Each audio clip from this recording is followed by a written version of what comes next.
So hello guys, and welcome to another episode of the 12 Days of Switchmas, and we are now in the last 4 episodes, which means I will be covering my top 4 games with the next consecutive episodes and everything. So these were all very hard to rank, and they're all very excellent games. So the first one we'll be looking at here within my top 4 is, coincidentally, Pikmin 4. So, Pikmin 4 is a culmination of everything that made the previous Pikmin games so good. Like, it has a lot of the elements from Pikmin 2, as well as the core structure from Pikmin 1, and many of the controls and quality of life features and the graphical capabilities of Pikmin 3. So, it has a lot of those elements that made the previous games great and kind of expanded upon it. Like, the core structure of the game is great. Like, basically, like I mentioned, it's kind of similar to Pikmin 2, where you find treasures and you go into a lot of the caves, but it's actually more balanced than Pikmin 2 in terms of, like, the amount of time you're spending in various places. Like, in Pikmin 2, you spend, like, most of the game within caves, but in Pikmin 4, it kind of strikes a balance between being out on the surface and then being in caves. Like, there's a lot to do between both. And the caves also are pretty interesting as well. They're not randomly generated like Pikmin 2, but they're designed very well. And I kind of prefer that, the Pikmin 2. And they're also not, like, super long. Well, most of them are not super long. There are some that are about as long as they are in Pikmin 2, but they don't overstay their welcome. The caves work really well in this game. They're not too simple, they're not too infuriatingly difficult like they were in some of them in Pikmin 2, though that can be chalked up to Dandori issues with the caves in Pikmin 2, but yeah, Pikmin 4, I feel like it strikes a pretty good balance with its caves.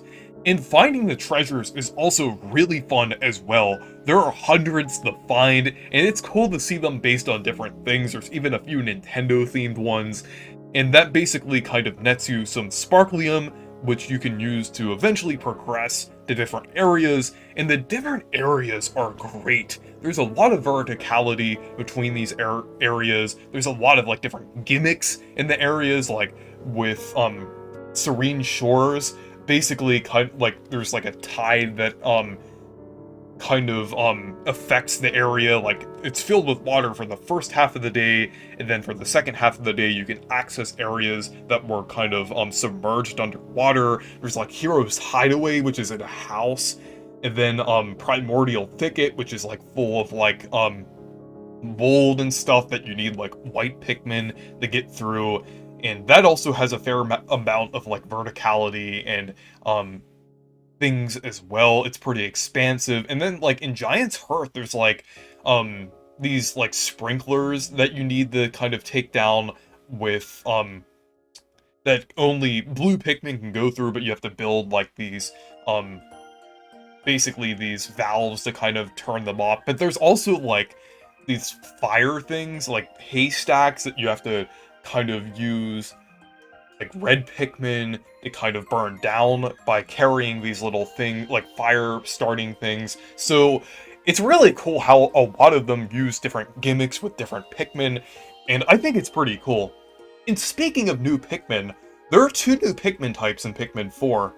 There's the Ice Pikmin, which are kind of broken since they freeze enemies, which is like even more overpowered in some ways than the purple abilities of the stun in Pikmin 2, but it basically freezes the enemies for a few seconds, which is like definitely pretty overpowered, like I said. And then they can also freeze bodies of water, which can help in some areas, especially the ones with a lot of water. And then also, every Pikmin type from the previous games return, like, with their full ability, well, most of their full abilities that they had. Like, purple Pikmin are actually good again, maybe even overpowered. White Pikmin, I wouldn't say they're as good as they were in Pikmin 2, but they're still pretty good. And then, rocked and winged Pikmin, returned from Pikmin 3.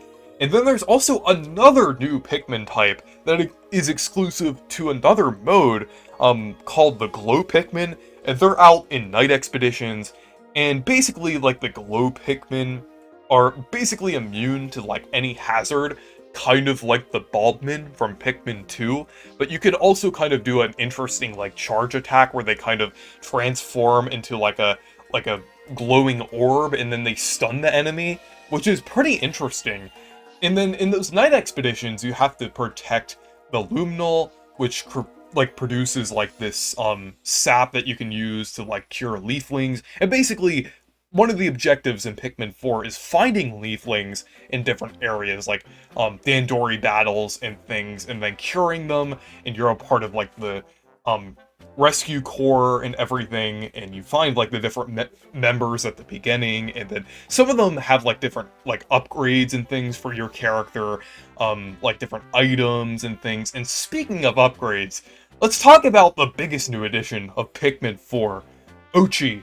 Oatchi is a really cool new addition. Oatchi's basically like an expanded version of the second captain, and also has the abilities of a Pikmin as well. And you could actually play as Oatchi, which is really cool. And Oatchi's abilities are upgradable, so it's really cool how you can use Oatchi. It definitely helps you kind of manage everything. So you can like upgrade things such as like Oatchi's attack, like Oatchi's rush, mobility, like kind of going around, digging, jumping, swimming, plucking, healing, and then even adding like different like resistances to like elemental effects, like fire, water, electricity, ice, different things like that. So Oatchi is just a really useful character here, and it definitely helps with kind of like managing your Dandori in the game and everything.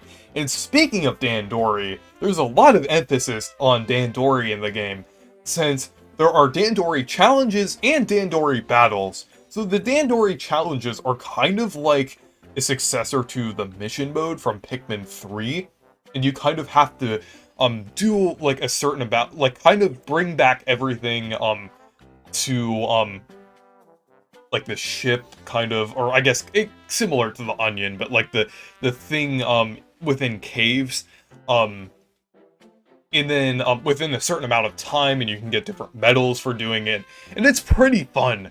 And then there's also the Dandori battles as well, which actually supports multiplayer, and it's kind of similar to like the battle mode in Bingo Battle from previous games. It is pretty fun in general. Like, there's different items that you can use, and then there's a sneak bomb that you can kind of blow up the opponent's onion and everything. You have to like get different enemies and then fruit and things. And then there's also like bonuses as well. So Dandori Battle is really fun, and it's a really cool addition. I really like the emphasis on Dandori and everything, like the ability, like basically kind of like managing your resources and time and everything. So I like how they kind of emphasized the core elements of the Pikmin franchise in Pikmin 4 and kind of emphasized the Dandori and everything. So, and it also spawned that amazing Dandori issue meme. So that's definitely a plus. But there's also like some other extra content here as well. Like I already mentioned the Dandori challenges, but there's like a lot of like extra ones that you won't find like within like the areas. There's like a lot of like extra additional ones that could actually get pretty challenging at times. And there's also the Olimar Shipwreck Tale, which is kind of like a mini recreation of Pikmin 1 within Pikmin 4's maps. And it's really cool. Like it even has like the time limit. Well, rather than 30 days, it's 15 days, but it's a little more fast-paced than Pikmin 1. So it's really cool. And then, like, as I mentioned, like, night expeditions, which is just a whole other separate thing from, like, the main mode. So it's really cool how much content they packed into this. So Pikmin 4 is just an absolutely amazing package, and is definitely my favorite Pikmin game now. My only problem with it is that it is a little too easy, like especially with Ochi and things. I guess if you don't upgrade Ochi that much, I guess it will be a little more challenging. But I do think it is kind of easy, and then there is the auto lock-on as well, which can get a little annoying at times. But I'd still say that Pikmin 4 is the best in the series. It's just a really good game in general, and has so much to offer here. But yeah, play Pikmin 4. This game definitely deserves the attention and more people playing it. So yeah, anyways, thank you guys for watching this video. Make sure to leave a like and subscribe for more, and make sure to check out my Discord server and Twitter if you want to. Goodbye.